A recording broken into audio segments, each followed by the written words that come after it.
Hey,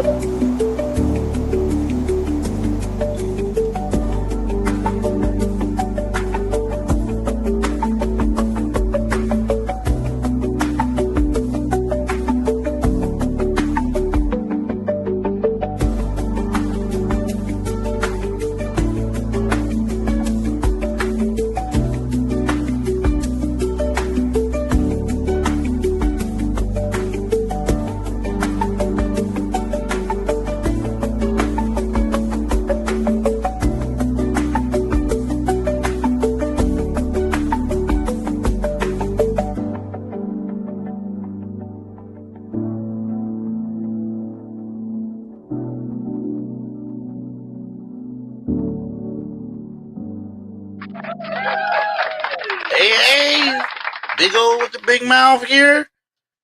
And it's Top 5 Tuesday. I'll give you my Power 5, top 5 rankings of NFL teams after week 15 action. Plus, we're going to get into last night's Monday Night Football game.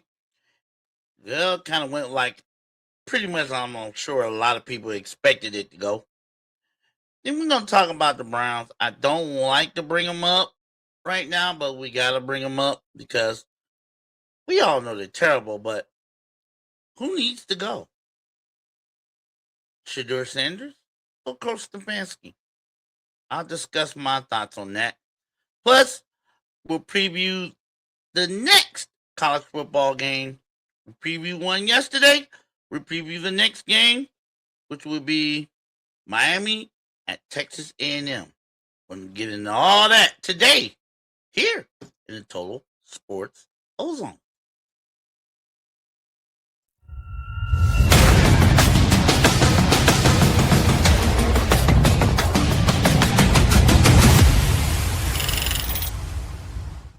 Big O with the big mouth coming at you on a Tuesday, December 16th. Can't believe it's 9 days to Christmas. And the time has gone fast. But that's what it's supposed to do, right? So let's get into it. Let's not waste no more time and get into it, shall we? Last night, Steelers took on the Dolphins, Monday Night Football. And it went pretty much as I thought it would go.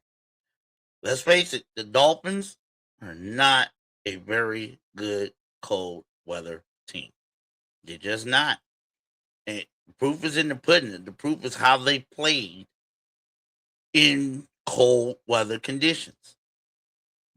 Let me give you a little tidbit. I found this out this morning.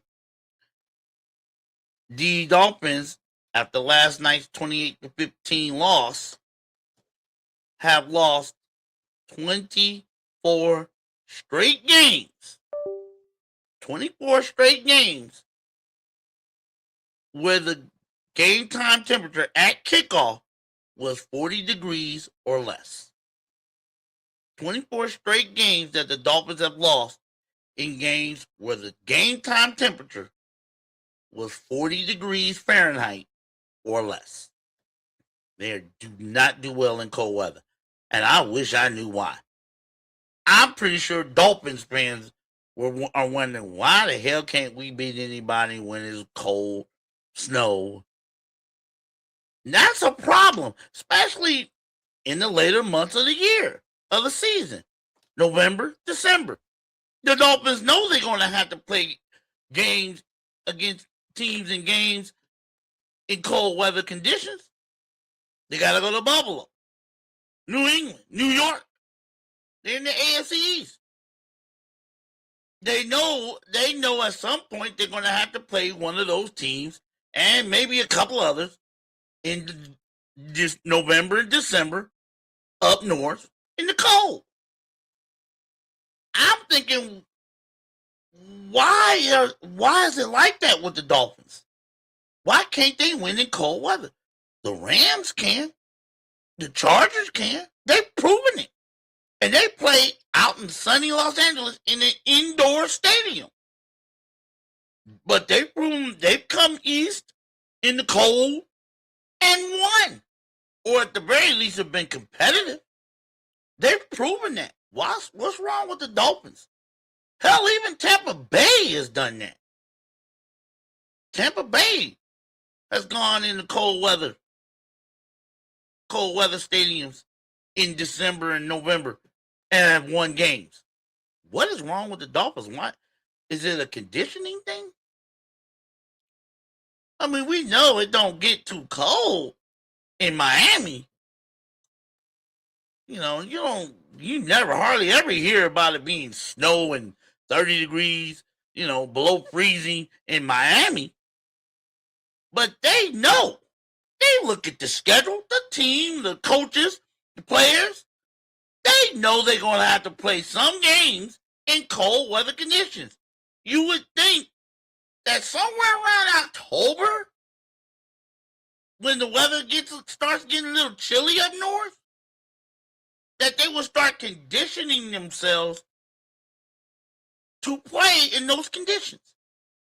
I don't know if it's some kind of body treatments they got to do, or playing in a practice in a freezing cold practice facility. Something to get their bodies acclimated to that cold weather so they can perform better when it's cold out there.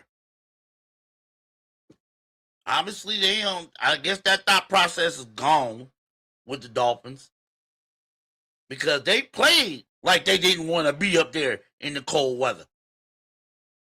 And when you're thinking the Dolphins, if they lose, they're out. No playoffs. And they have been playing well as of late. They won a few games. And this is a game to keep them alive, albeit faintly, but it keeps them alive in the playoff race. But they played like they didn't want to be in that cold weather. And it showed. If you saw the game last night, you saw. It was a very slow start for both teams. Neither team can move the ball very effectively in the first quarter, and then slowly but surely, the Steelers got it going. They got the running game going. Aaron Rodgers, for a brief snippet, or at least for one game, was the Aaron Rodgers that we knew from Green Bay. I mean, he was hitting on all his targets. Wasn't overthrowing the ball. No bad passes. And he had a pretty decent game. As a matter of fact, this last night's Steelers game was probably the best game they played on both sides of the ball all year long. They were after the first quarter. They were efficient on offense. They were running the ball effectively. Aaron Rodgers was throwing the ball, hitting all his targets. DK Metcalf, he even had three catches on 3 targets, but he had a nice little nifty touchdown catch when he made a couple of Dolphins players look silly on the juke steps. And it looked like they got rolling. The offense was clicking for the first time in a while. I've seen that offense click the way it did last night. Aaron Rodgers only missed 4 passes all night. Had 224 yards. Had 2 touchdowns. He looked good. Let me look like this. He looked better. He looked probably the best he's looked all year, no doubt. And the defense, really didn't have to do much. I mean, yeah, they let the Dolphins score a couple of garbage time touchdowns in the fourth quarter when the game was pretty much all but decided. But the defense, they didn't help the Dolphins' cause at all, because all the defense had to do was just let the Dolphins play themselves out of this. And that's what they did. Tua Tagovailoa. He had 2 garbage time touchdown passes, 1 interception. He didn't play bad, but he didn't play good enough. And he had no help. He had no help from nobody. A-Chain only 60 yards. And he did better catching the ball than he did running the ball. He didn't have no help from anybody until it was too late. The Dolphins played like they didn't want to be there for about 3 quarters. And that's a testament to the coach. That's on the coach. In my eyes, the Dolphins played that way because of the coach. Coach should, I don't know what he has to do, McDaniel, to motivate this team. I mean, when your season, when you lose, you're playing in a game where if you lose, you basically are done as far as playoff contention. You will be a little bit more motivated to go out there and play better than you did last night. And they didn't. And yeah, you can say they don't do well in cold weather. So what? That's the thing. That's what I'm going back to. Why? Why don't the Dolphins play at least decent in cold weather when they know they're going to be playing games in November and December in cold weather cities? They know this. They've known this for decades. What's the problem? You know it's going to be cold. Okay, acclimate yourself to the cold. That's what you do. In practice, practice like you playing. Practice like you're going to be playing. Practice in cold weather conditions. It ain't cold in Miami. So, make some artificial cold. Indoor facility, make it freezing cold. And make them practice in that. That's what you do. That's how you get your team ready to play in a cold weather city when you're a warm weather city team. You acclimate your players and the coaches. Everybody should be getting acclimated prior to going to this city and playing in the cold weather.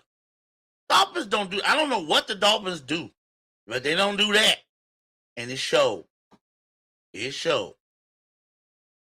They took a bad loss. I think it was a bad loss because, like I said, they have been playing really well past month or so. But this one knocked them out of this loss knocked them out of playoff contention. Knocked them out. So, as far as the Steelers, there's still a game up on the Ravens in the AFC North. So, this goes into my next topic. Who's going to win the AFC North? Who's going to win the AFC North? Because basically, if you look at the standings, the only way either the Ravens or the Steelers is going to, at this point, with the Steelers being 8-6, the Ravens being 7-7, the only way either one of these teams are going to get into the playoffs is they got to win the division. That's the only way. Neither one of them has a chance at the wild card. Not when you got the Jaguars. You got the Jaguars, Houston, Texas, the Chargers. The Indianapolis Colts. There are too many teams that they would have to leapfrog to try to get a wild card spot. So the only way either one of these two teams is going to make the playoffs is that they got to win the division. So who's going to do it? Is it going to be the Steelers or is it going to be the Ravens? These two teams play each other, I believe, the last game of the season, regular season, in Pittsburgh.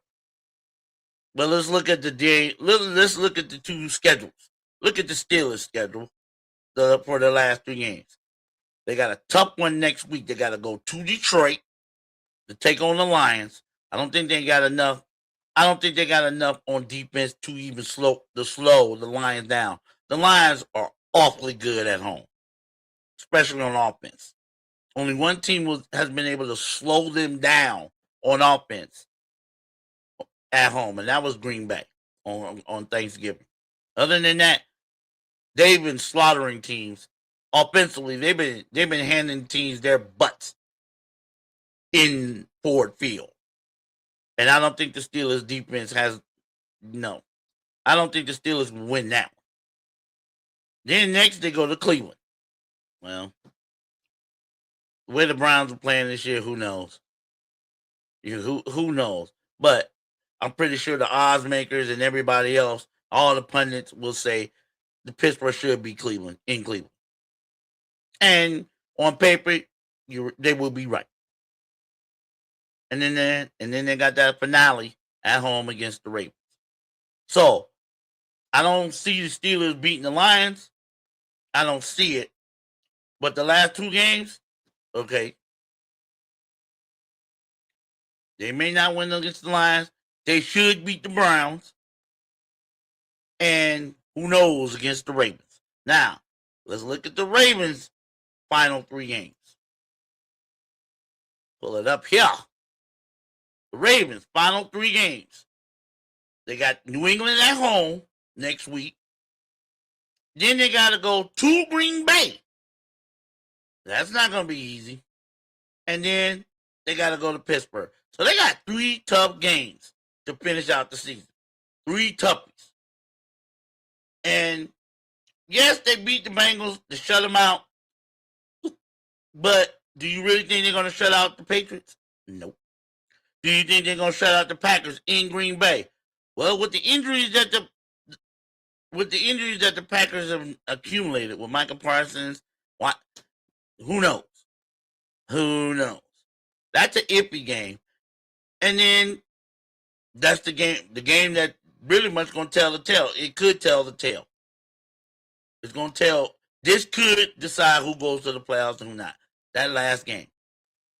So the way I'm seeing it, both these teams are going to lose one game, at least one game, before they play each other again. I think they'll go one up and one down. So they'll stay one game. So the Ravens will still stay one game behind the Steelers. Okay? So it'll be that last game could be all or nothing. That's why I see it, the way I see it. But who I think will win the AFC North, I think it will be the Steelers. I think they'll hold on. Somehow they played better the last couple of weeks. You know, my problem with the Steelers, I hate the Steelers. Let's put it like that. But being objective here, like I like to do on my show, my problem with the Steelers is they've been like a yo-yo all year. Up and down, up and down. 1 week they're up. Look like they can beat anybody. Next week they get cremated. That's what they've been doing all year. It's like a never-ending roller coaster. A season long, up and down. So up until the last couple of weeks, I just didn't know what to expect from the Steelers from 1 week to the next. Up, down. Well, the last couple of weeks, they've been up. They beat Baltimore in Baltimore, even though that was a very controversial ending to that game. And then they took care of business last night against the Dolphins. So this may be Mike Tomlin and the Steelers giving you that finishing kick to the end of the season to get themselves in the playoffs. And let's face it, as much as I hate the Steelers, you got to respect the continuity, the longevity, they consistent, always there. They are always in the mix for 21 straight years. They've been always in the mix. If they win their next game, they will have 21 winning seasons or 21 seasons where they have not had a losing record. You got to respect that. You got to, as much as I hate the Steelers, you got to respect. You got to respect that continuity. To be that good, to be no worse than average, to be no worse than average for 21 straight years in this league with free agency and parity and all that you got to deal with and escalating salaries and whatnot. To be able to say you haven't had a losing season, you haven't had a losing season since George W. Bush was president? That's saying something. That's saying something. You got to respect that. So, at this point, I don't see any reason why the Steelers shouldn't win this division. They have the little bit easier schedule than the Ravens. Ravens got 3 toughies. The Steelers, they got to go to Detroit, and then they got Cleveland before they see the Baltimore Ravens again. The Cleveland game could be probably like a warm-up, like a tune-up to that season finale at home against the Ravens. Who knows? But as it stands, right now the Steelers hold that one game, is holding on to that one game lead in the AFC North after last night's efficient 28-15 win over the Dolphins. Big old with the big mouth, Total Sports Ozone. Let's move on. And I didn't want to bring this up. I don't like bringing up the Browns. I don't like bringing them up, but the chatter's going to be out there. It's definitely up there in the Cleveland media, sports media. And the big question is, who should go? As we all know, the Browns are 3-11, one of the worst teams in the league. They're one of the worst teams on offense. They're either at the bottom or near the bottom in almost every offensive category. Yards per game, points per game, quarterback efficiency rating, you name it. So who's the problem? What's the problem? Who should you all this be blamed on? Should it be blamed on the little carousel that they've had a quarterback? Basically, the carousel they've had a quarterback even this year. Remember, this year they started with Joe Flacco. Remember that? They started this year with Joe Flacco. Then after like 4 or 5 games, they shipped him off to Cincinnati. They already had shipped Kenny Pickett, who was supposed to be the backup to Joe Flacco. They shipped him off to, I believe, the Raiders. He gone. So now you got the 2 rookies, Dillon Gabriel and Shedeur Sanders. So they start Dillon Gabriel. Played 6.5 games and was horrible. The Browns won 1 game. One out of those 6, they won 1. And he was horrible. I think his overall QB rating was like 70 something. It was horrible. Whatever it was horrible. The man had a hard time throwing screen passes. So, he gets hurt in the Baltimore game, concussion, or what have you. And now in comes the one everybody wanted to see, Shedeur Sanders. Of course, first half of the first game looks horrible. Second half of his first game, he looks horrible. Those interceptions, gets sacked, takes 2 bad sacks. Why? He was not prepared. Fine.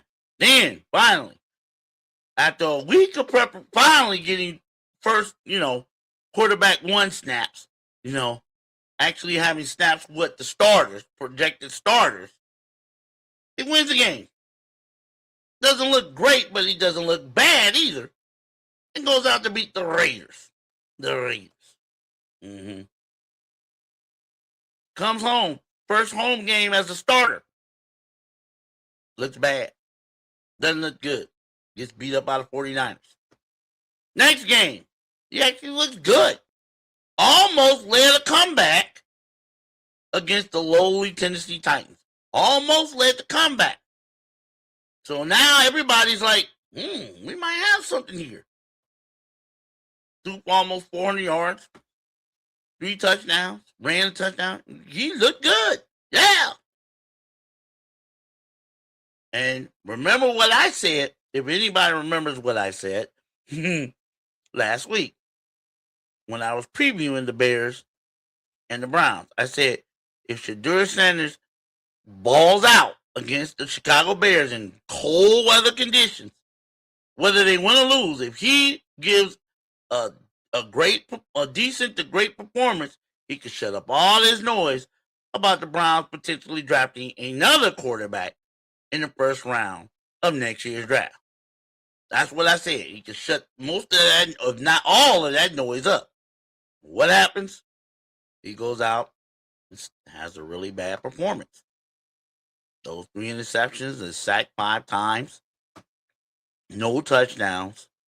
Only led one drive where he had a couple of good throws that got him in field goal range, and that was it. And the Browns get pasted, 31-3. So now here we are with 3 games remaining, and everybody's wondering who should go. Should it be Shedeur Sanders or should it be Kevin Stefanski? You ask me, it's simple. Stefanski got to go. The dude has had 11 quarterbacks since he's been the head coach. 11. He's had 11 starting quarterbacks since he became head coach. Back then, what was it, 2018, 2019? Something like that. 11. He started off with Baker Mayfield, and then it's been a revolving door ever since. And what has the Browns done in all that time? They have won 43 up to this point. Since he's been a head coach, they have won 43 of 98 games. 98 games, and they've won only 43 of them. They didn't make the playoffs twice, and actually won a game. Remember the 2020 the COVID year when they went to Pittsburgh and knocked Ben Roethlisberger into retirement? Yeah, they won a game. But that's it. Those are the only 2 winning seasons that Kevin Stefanski has had as head coach of the Cleveland Browns. He actually won Coach of the Year both those years. But every other year he's been head coach of the Browns have averaged 12 losses. Averaged 12 losses. And they're on their way to losing anywhere from 12 to 14 games this year. My point is this. It don't even goddamn matter if they keep Shedeur Sanders or if they draft Mendoza or whoever. Coach got to go. He had opportunities. He's had his opportunities. He ain't done. You see the results. Y'all see the results. They're worse this year on offense than they were last year. And I didn't think that could be possible. What the Browns need. Shedeur Sanders, I believe Shedeur Sanders can play in this league. But he needs a head coach that believes in him and will put in a system tailored to Shedeur's strengths. And oh, by the way, it would be nice if the Browns drafted not 1, but 2 wide receivers. And it would also be even more nice if they improve the offensive line. It's either old or broke down. And it needs to be revamped. That's what needs to happen. That's all. That's all it needs to happen. That's what they need to do. Get rid of Stefanski and bring in an offensive-minded coach that will believe in Shedeur Sanders, believe in his potential, and put him in a position to succeed. Otherwise, what the hell are you doing? What the hell are you doing?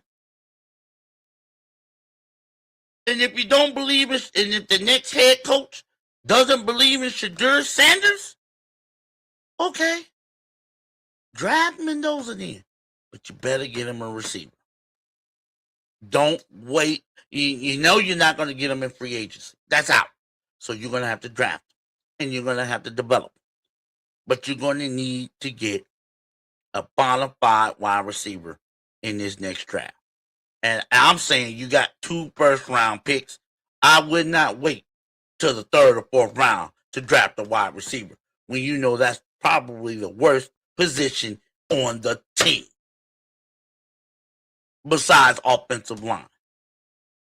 Matter of fact, next next draft, whoever's going to be the general manager, I don't know if Andrew Bear is still going to be there. I don't even know if Stefanski is going to be there or not. He may be there. He may get fired. Who knows?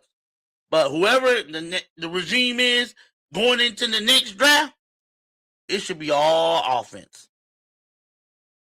When you rank last or next to last in almost every offensive category, you need to draft all offense. All offense.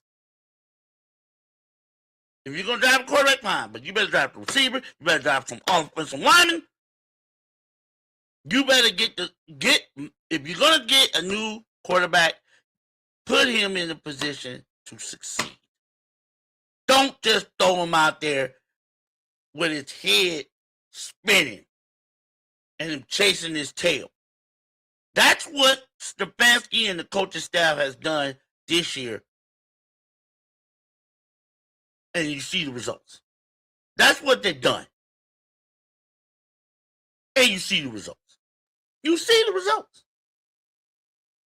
They cannot. That's why I think Stefanski needs to be fired. Because he threw not one, but two quarterbacks out there. Oh, they wasn't ready. One you threw out there knowing he couldn't play. The other one, you didn't even prep him. You didn't even give him no first team snaps in practice.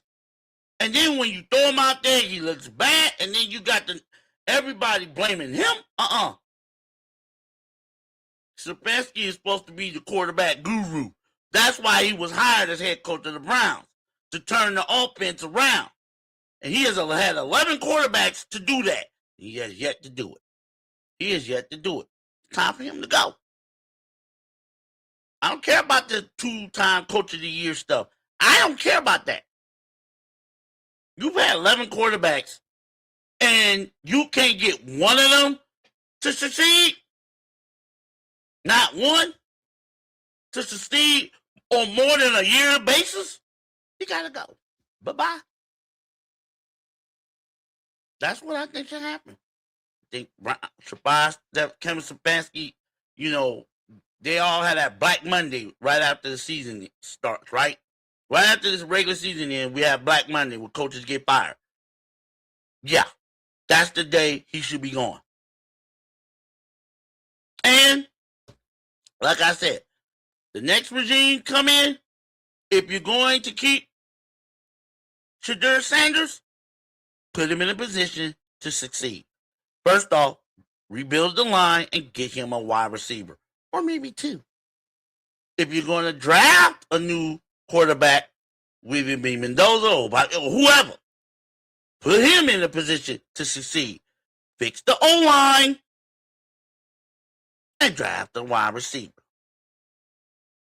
Maybe two. That's how I see it. But my personal feeling is, I think Shedeur Sanders can play. He just needs a coach that believes in him. And right now, that's not Kevin Stefanski. So he got to go. How do you think? What do you think about it? Drop me a comment. Don't forget to like and subscribe if you like it.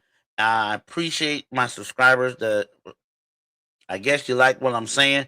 I'll continue to say it. And I appreciate all the love and support. So, drop me a comment. Let me know what you think. Big O with the big mouth. Total Sports Ozone. Now, we got to get into Top 5 Tuesday. Time to give you my top 5 NFL teams after week 15 in the National Football League. And like I keep saying it every week, this list is always fluid. I had to kick a couple of teams out this week of my top 5 because they took losses. I had to bring one down. But you'll see. I had to bring one down. You'll see. But here it is. Big O, top 5 NFL teams after week 15. I put the Buffalo Bills back in the top 5. after there's no way I could leave them out of my top 5 after the performance they did Sunday, coming back from 24-7 down at the half and scoring 28 points in the second half and holding New England to only 7 points in the second half to come back and get a humongous division road win that keeps them on line to be able to pick off the Patriots and win that division. It was a game they needed, and they got it. And they had to, but I like the fight in the Bills. Josh Allen, he showed you in that game why he's the reigning league MVP. He refused to lose. That second half, it was all about Josh Allen. It was all about Cook in the running game. They was not going to lose, and they played that way. So I stuck Buffalo back into my top 5. Number 4, even though they blew a 24-7 lead at home, 21-point lead at one point at home, where they could have won the division, I still kept the New England Patriots in my top 5, right ahead of Buffalo. I mean, up until they blew that game, they were probably one of the better teams in the league. Drake May and Trayvon Henderson is now running the rock the way he does. I mean, he did have a couple of good long runs for touchdowns against Buffalo. So I couldn't completely not punish New England and kick them out of my top 5 after that loss. But they have to, hopefully they learned their lesson. As I mentioned yesterday in show, New England learned a lesson from Buffalo. Remember, this New England team, they knew to win it. You know, this is not Tom Brady Patriots, Bill Belichick. This is Drake May Patriots. They knew to win. They ain't been winning the last few years. So they knew to this. Most of that team, they're new to this winning thing. So now they know. When you have a team, especially a team that a lot of people think is a Super Bowl contender, and you have them down like the Patriots had the Bills down, you don't let up. You go for the jugular. You step on their necks and you twist. And you twist and you keep twisting until their neck snap.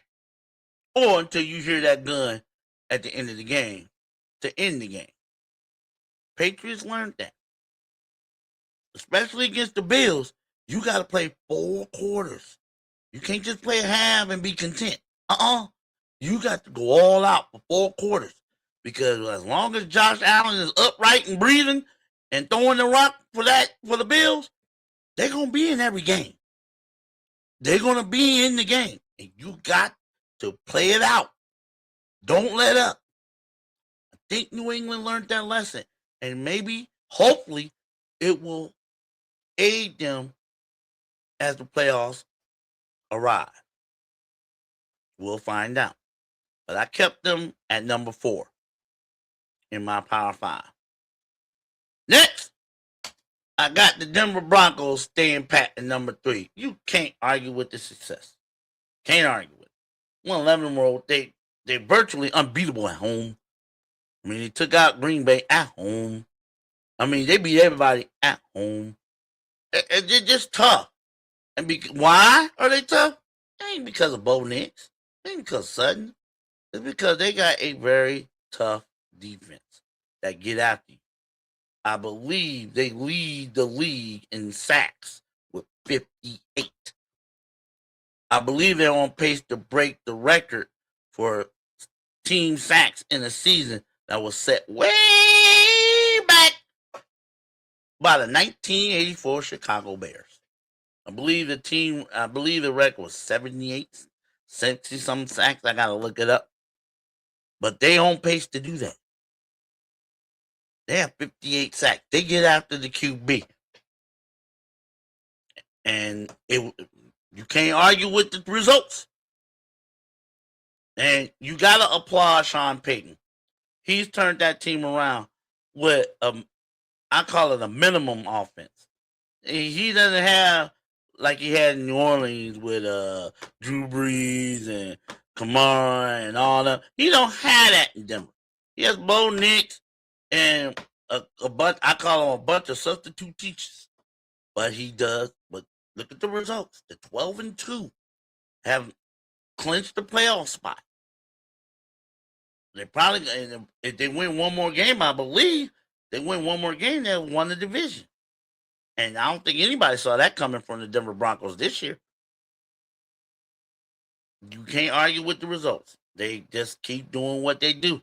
And that defense is going to be a problem for any team that has to go to Denver. Because right now, Denver is fighting to get home field advantage. I think they win 2 more games, they got it. That means everybody got to go through Denver to get to the Super Bowl. And with that defense and that crowd in Denver, it's going to be tough. It's going to be a problem. I'm letting you know now. It's going to be a problem. But I got Denver as my number 3 in this week's Power 5. Number 2, I put the Seattle Seahawks. I kept them right there. Yes, they beat Grandpa. It wasn't by much, but Grandpa almost got him. But the Seahawks with their defense and Jackson Smith and Jigba, like I said, if Jackson Smith and Jigba does not win Offensive Player of the Year or not a strong candidate for NFL Offensive Player of the Year, man, something's really wrong.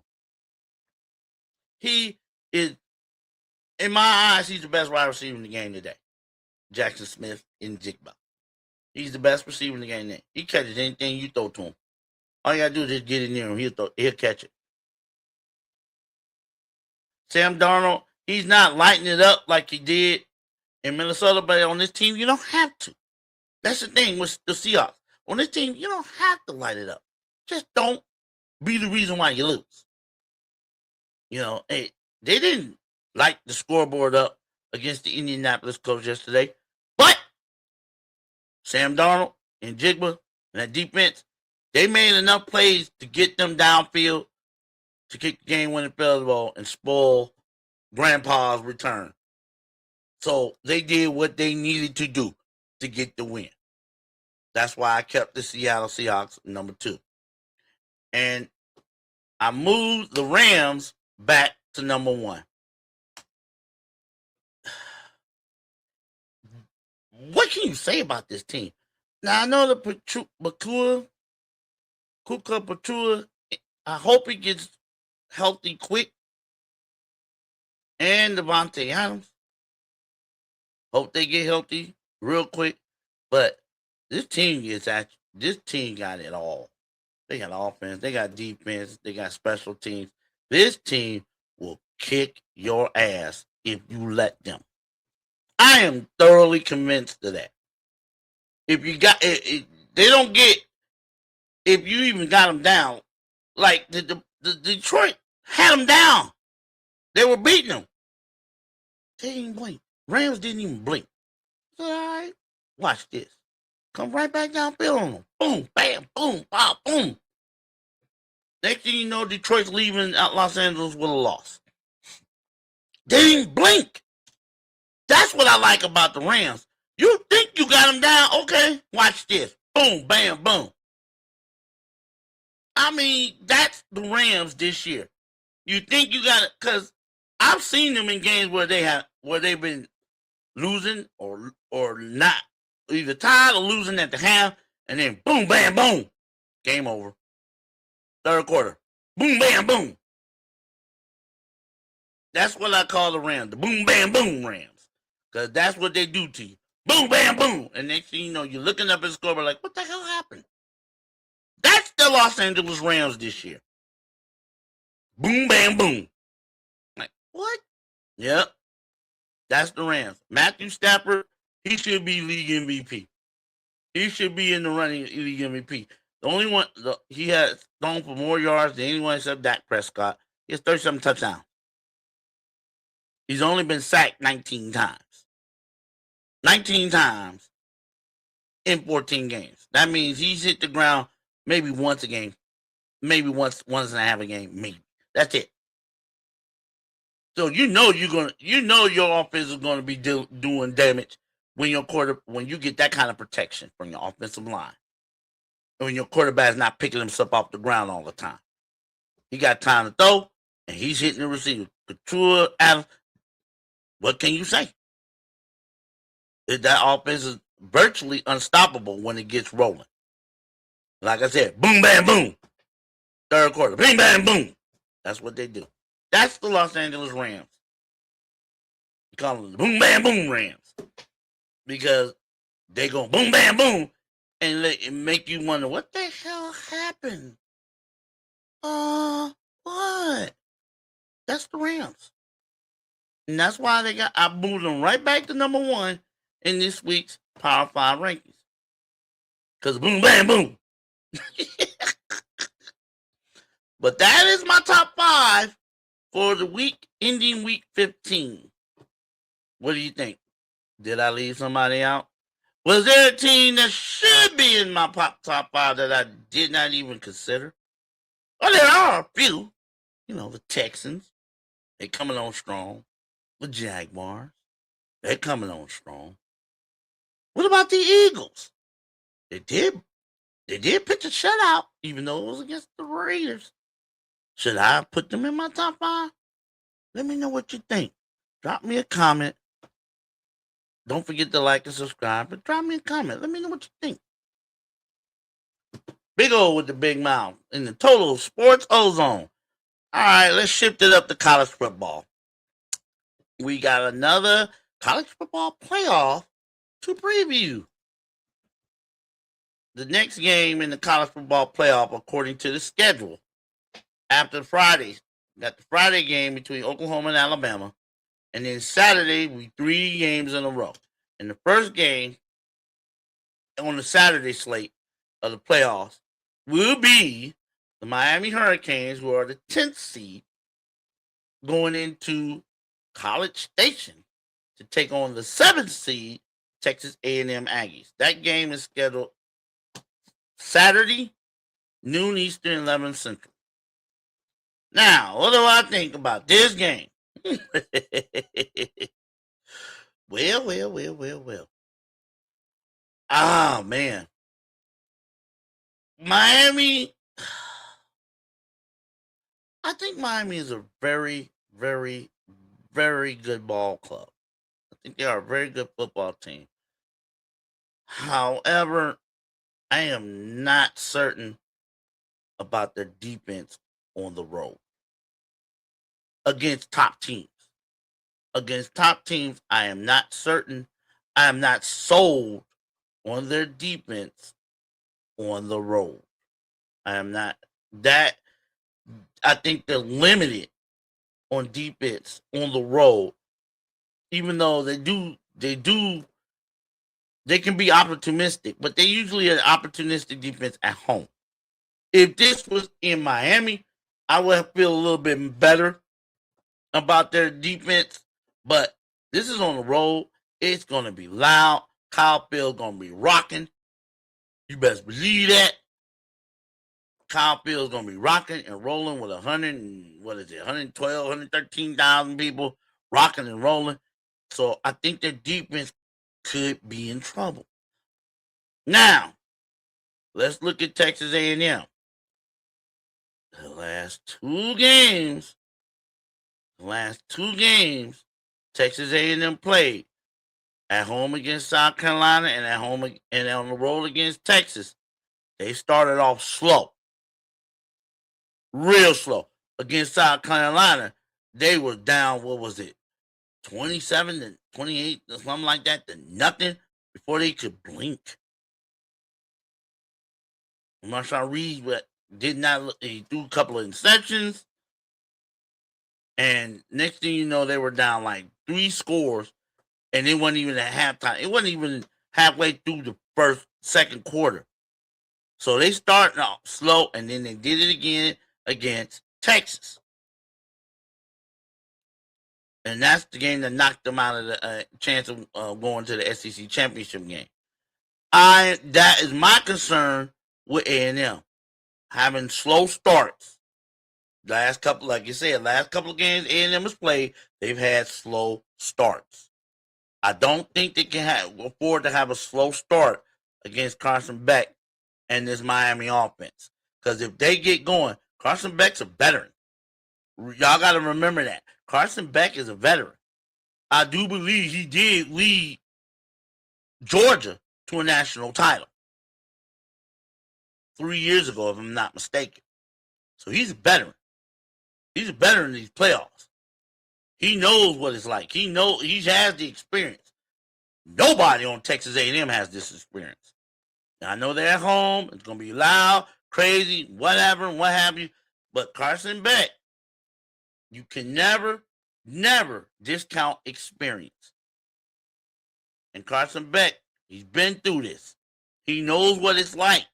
He knows the environment. I don't think he's played a playoff game on the other team's home field, but still, you still have to account for his experience. And Carson Beck has been through this. So he knows what's the deal.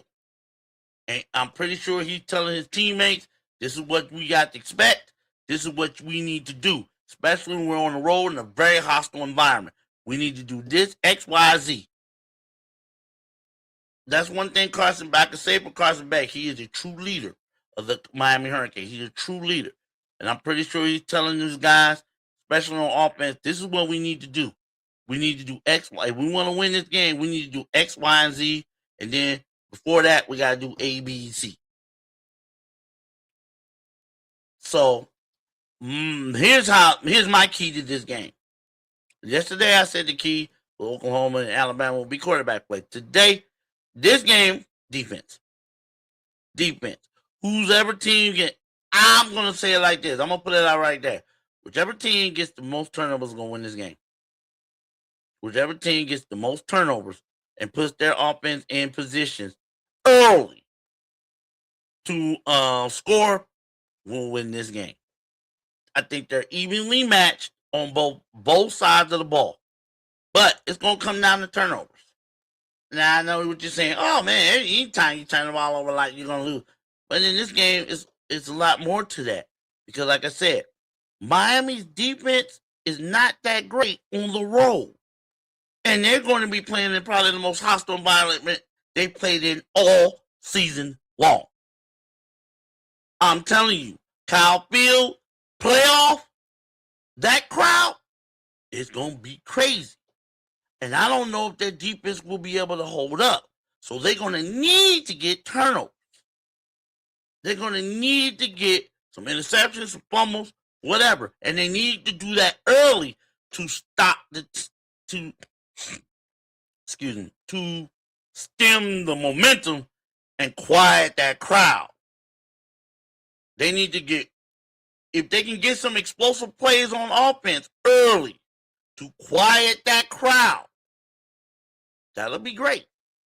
But I'm telling you, defensively, they need to get some stops and they need to get some turnovers, either fumbles, interceptions, whatever, to quiet that crowd and take the momentum early.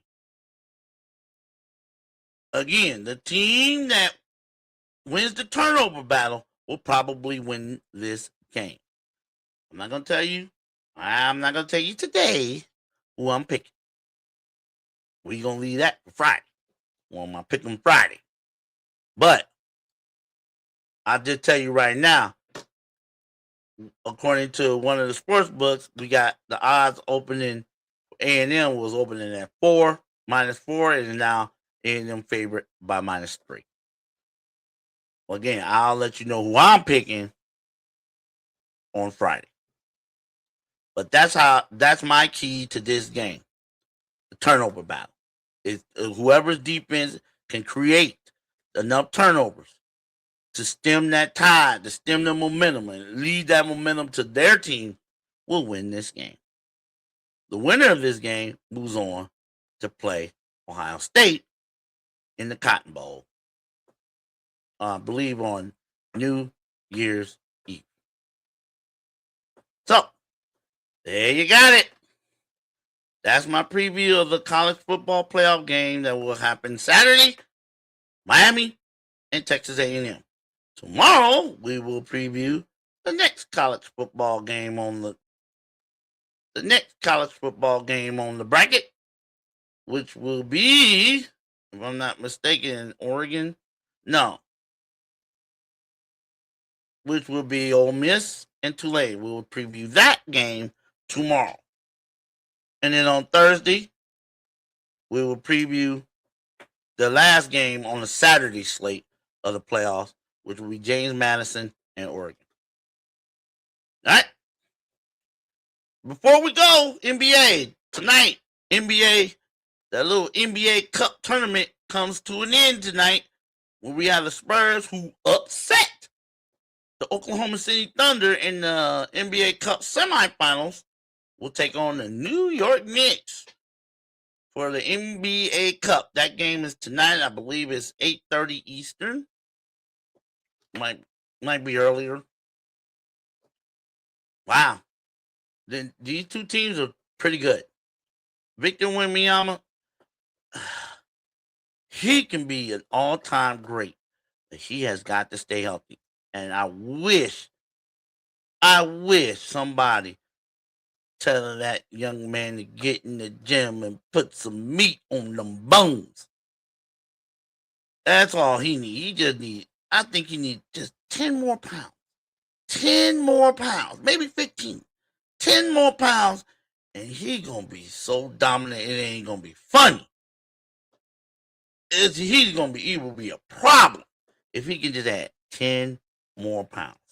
That's what I see out of Victor Wembanyama. He can be the dominant force in the league if he just add 10 pounds.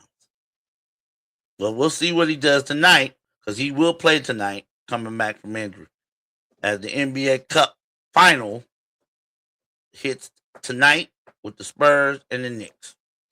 And we'll talk a little bit about the Indian that tomorrow. All right, Big O with the big mouth coming at you, saying it's time to go. Tomorrow, we're going to talk more college football. We're going to get into the NFL. I'm going to talk about teams who need new head coaches. I've already discussed one in length today. There's 3 or 4 others that need head coaches. We'll get into that tomorrow, right here in the Total Sports Ozone. See you.